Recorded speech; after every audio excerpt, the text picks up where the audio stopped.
Assalamualaikum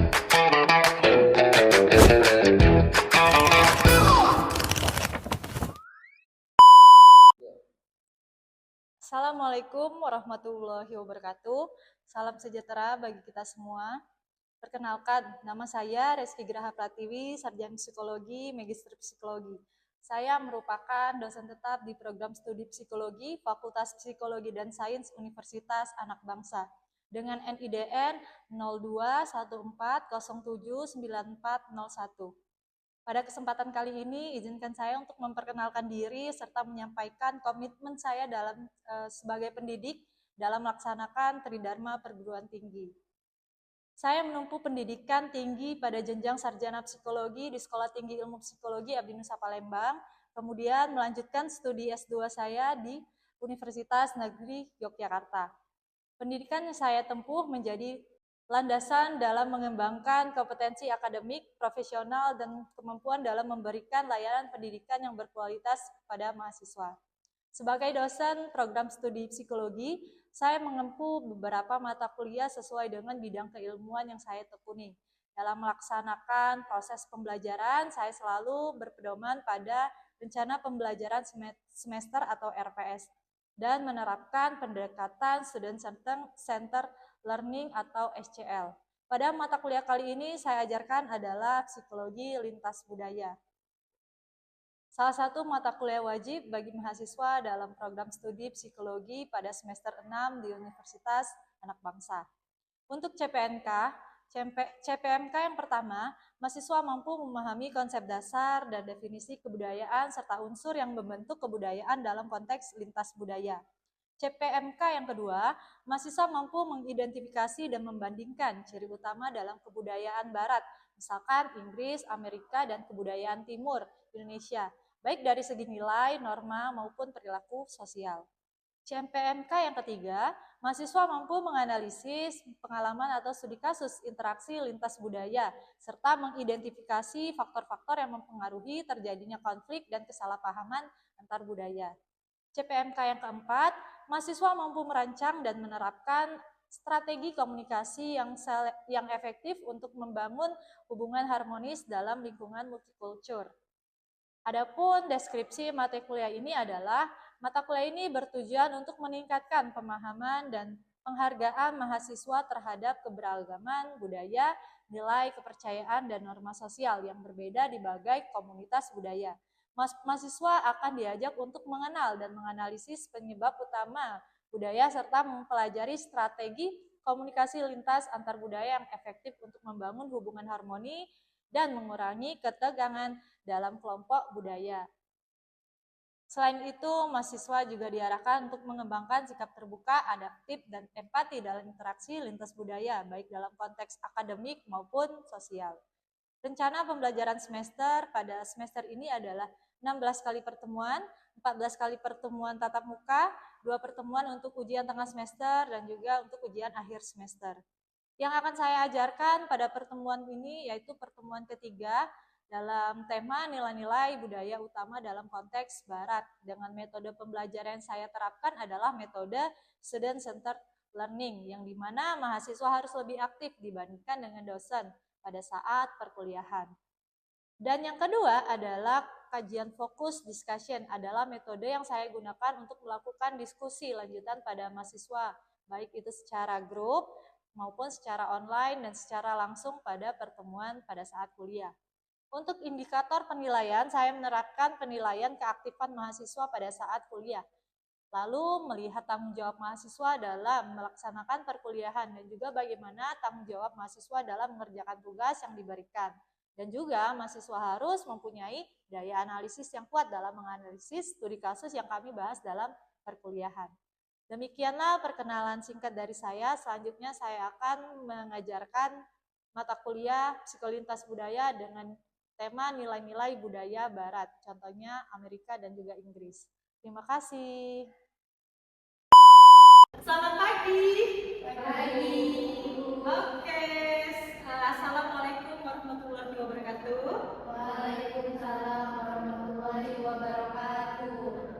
Ini pertemuan ketiga kita ya. Untuk di hari Selasa.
daerah itu berbeda, tergantung dari budaya dan istiadat dari daerah setempat.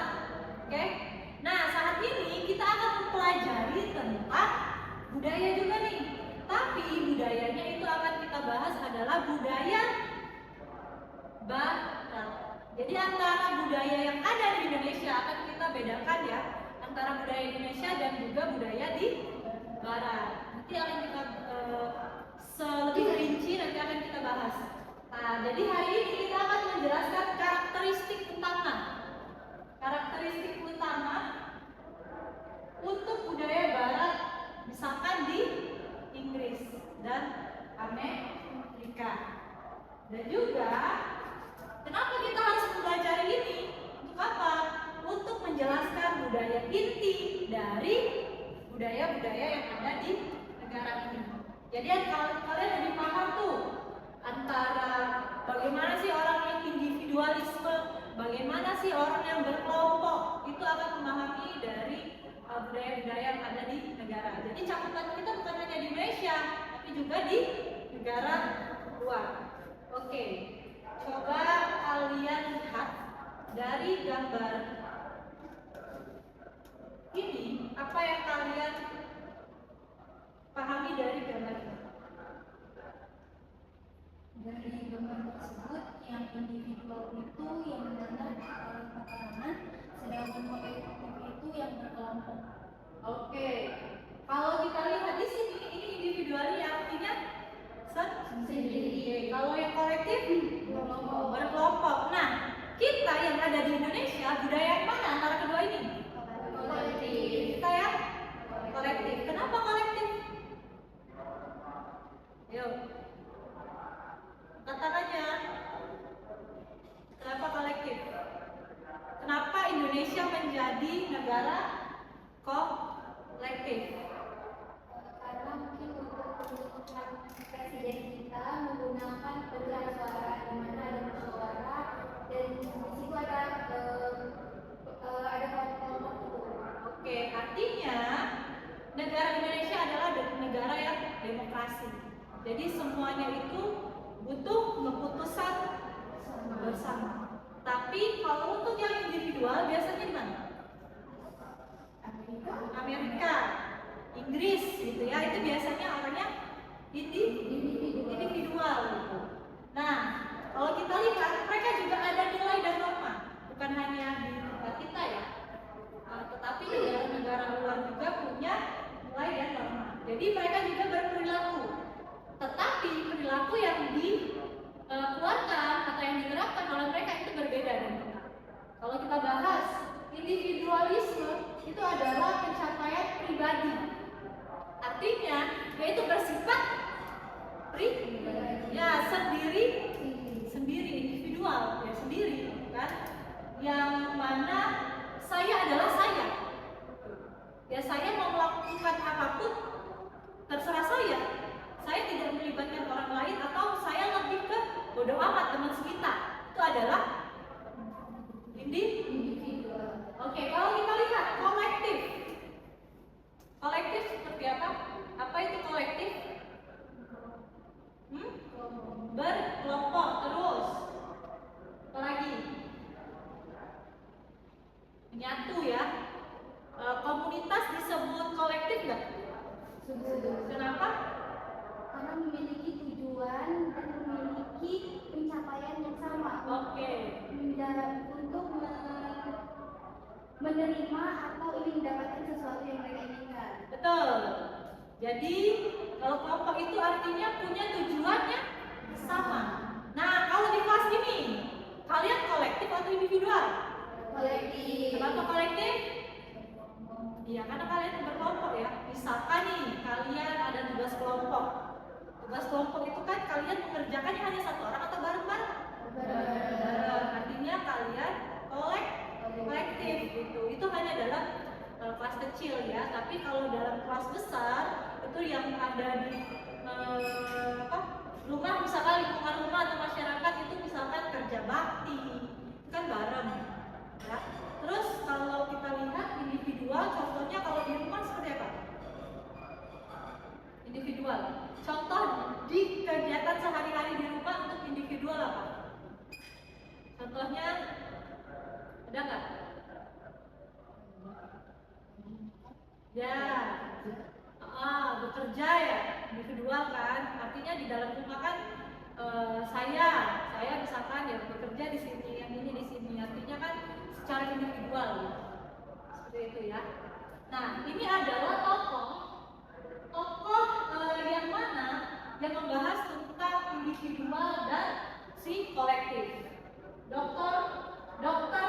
Gerd Hofstede. Ini adalah culture dimension. Artinya dia yang membahas tentang budaya yang ada di negara. Bapak inilah yang pelopor dari culture. Jadi kalau kita bahas tentang culture itu sangat asik sekali ya, karena bukan hanya kita membahas tentang budaya yang ada di sekitar kita, tetapi juga budaya yang ada di luar atau negara lain yang mungkin kita nggak tahu, ya kan? Yang mungkin tahu sebagian, tapi ada juga yang belum tahu. Nah, kita akan bahas di sini. Kalau kita lihat, nih, ini adalah perbedaan antara individual dan kolektif tadi ya. Kalau kita lihat, individual adalah pribadi. Dia hanya fokus pada tujuan pribadi, diri sendiri, saya sendiri. Ya masa bodoh amat gitu kan ya. Kalau kalian lihat ya, sering nonton film nggak? Coba lihat, gimana sih orang-orang di luar itu kalau misalkan berjalan terus sendiri, terus ya kayak nunduk. Kalau misalnya main HP ya mungkin gini ya, enggak yang toleh kanan toleh kiri kan, saling sapa kan? Enggak, itulah individual. Terus artinya dia fokus hanya tujuan dia sendiri. Nah, karakteristiknya adalah dia lebih ke mandiri. Ya apa sendiri, karena dia kan hanya fokus pada diri dia. Artinya dia lebih mandiri. Dia artinya bisa menyiapkan makan sendiri, ya kan? Dia bisa pergi sendiri. Dia tidak mempunyai kendaraan ya. Dia tidak kayak kita ya, yang ikut sama orang, enggak. Tapi dia bisa kayak ya jalan kaki sendirilah kalau nggak ada kendaraan. Itu karakteristiknya. Artinya itu adalah si orang negara lain itu lebih mandiri dibanding kita yang apa-apa mager kan, apa-apa harus ada orang lain yang untuk membantu kita. Nah, kalau kita lihat itu adalah contohnya itu Amerika Serikat dan juga Eropa. Nah, prestasi mereka itu yang mereka prioritaskan, ya. Jadi mereka itu tidak perlu kayak pamer pencapaian diri mereka. Orang tuh nggak butuh loh kalau saya ini hebat, saya itu punya prestasi. Orang Amerika tidak perlu itu.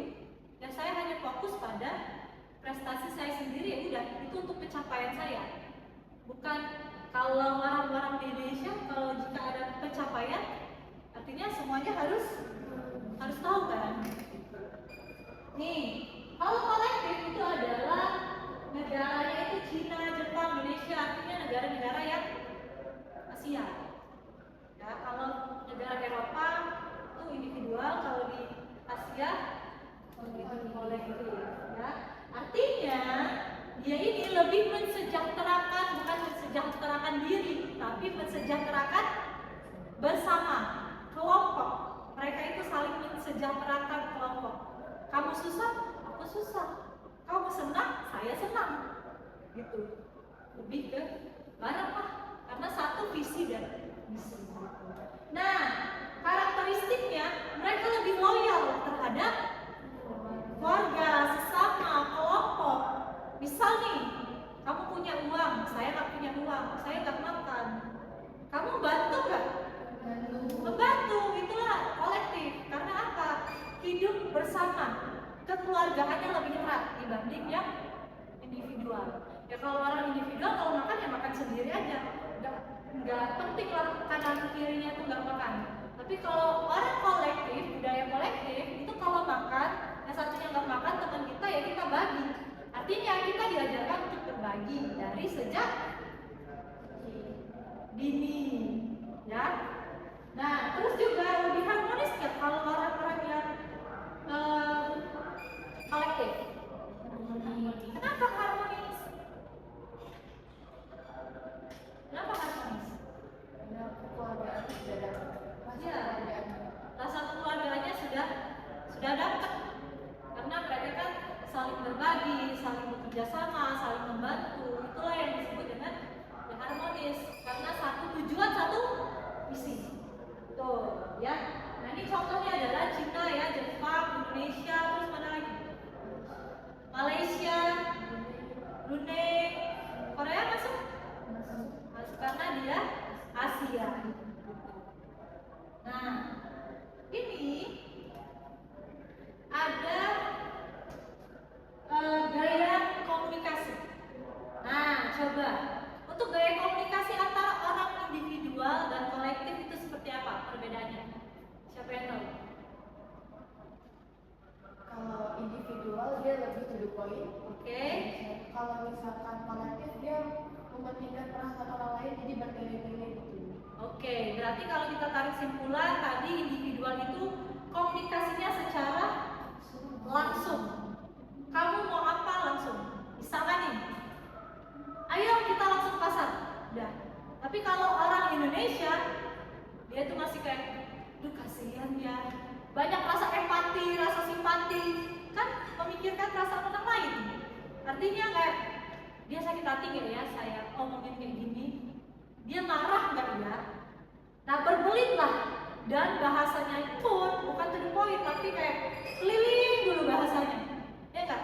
Kalian pernah nggak sih seperti itu, kayak ketika ngomong sama orang itu kalian duh nggak enak nih, aduh gimana ya cara ngomongnya? Pernah nggak seperti itu? Pernah. Ya lah pasti ya, setiap orang pasti pernah seperti itu, karena kita termasuk kita sudah dari apa ya, dari kecil mungkin karena budaya yang kolektif ya seperti itu. Jadi kita punya rasa empati dan simpati. Nah, kalau misalkan komunikasi tidak langsung tadi, dia punya apa? Isyarat yang halus. Artinya dia itu kayak pelan-pelan ngomongnya tuh. Kalau misalkan kamu tersinggung ya, lebih ke kayak menghargai perasaan orang lain kan, lebih ke pelan-pelan ngomongnya tuh, dengan menggunakan bahasa-bahasa yang halus. Tapi kalau orang luar atau orang yang ada di Eropa, kalau nggak suka langsung ngomong, ya kan? Langsung ngomong di depan. Tapi kalau orang Indonesia enggak, dia lebih menjaga bahasanya digunakan itu halus. Selanjutnya, nah ini adalah contoh dari budaya India. India itu masuk Asia atau Eropa? Asia, benar? Nah, kita lihat. Ini adalah kasta yang ada di India. Coba kasta pertama.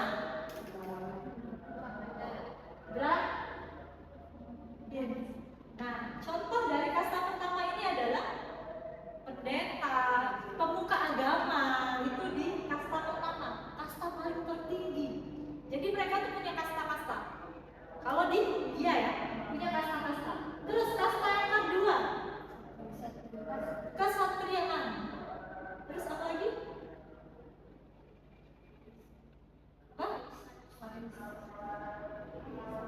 Vaisas. Kasta yang ketiga. Siapa saja yang menduduki kasta ketiga? Petani, pedagang. Oh, petani, pedagang. Artinya orang yang menjual, berdagang. Orang yang berdagang itu ada di kasta yang ketiga. Oke, selanjutnya kasta keempat, sudras.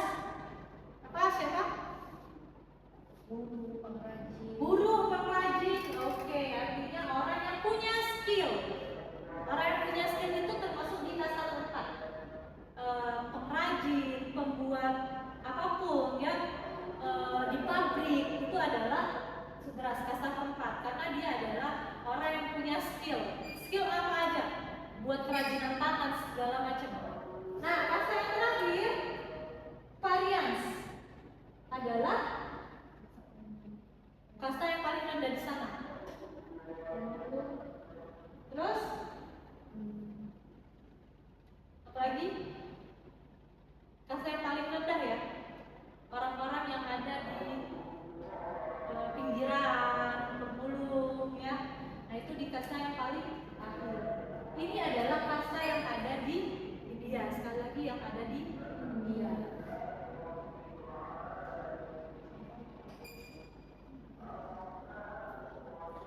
Selanjutnya, ini adalah gaya komunikasi lagi ya. Dan kalau kita lihat langsung secara keseluruhan, pengambilan keputusan, tanggung jawab dan motivasi itu ada perbedaan antara individual dan kolektif. Coba dijelaskan. Individual apa, kolektif apa? Dari ketiga aspek itu.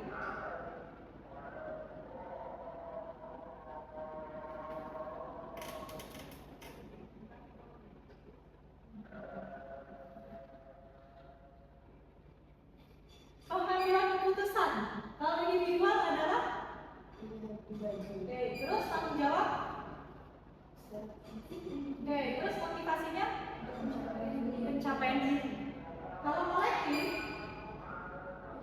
oke, pilihan bersama. Terus juga keberhasilan untuk kelompok, bukan sendiri. Ya kalau satu menang, semuanya menang. Selanjutnya, perilakunya adalah pemecahan masalah. Kalau individu itu dia mandiri, lebih ke logika. Tapi kalau kolektif dia musyawarah, pemecahan masalahnya. Berembuk lah, bareng-bareng gitu. Nah selanjutnya untuk interaksi. Nah ini interaksi. Terlihat gambar selanjutnya. Yang mana individual, yang mana kolektif? Yang mana kiri? Nih, ini individual. Oke, sudah paham ya perbedaannya. Nah sekarang coba kalian baca. Yang mana benar dari pertanyaan ini?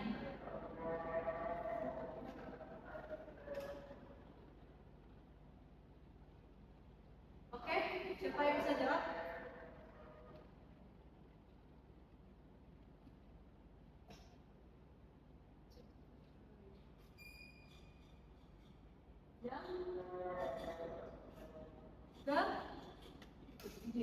Oke, yang D ya.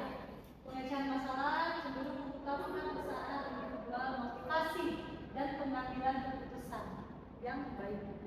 Gitu. Ini tadi sudah kita jelaskan dan ini untuk tugas minggu depan kalian buat topik ya dengan satu paragraf tentang apa? Individualis itu seperti apa? Orang yang individualis itu seperti apa? Ini tugas kalian kerjakan di kumpul minggu depan. Oke? Oke, terima kasih. Sampai bertemu di pertemuan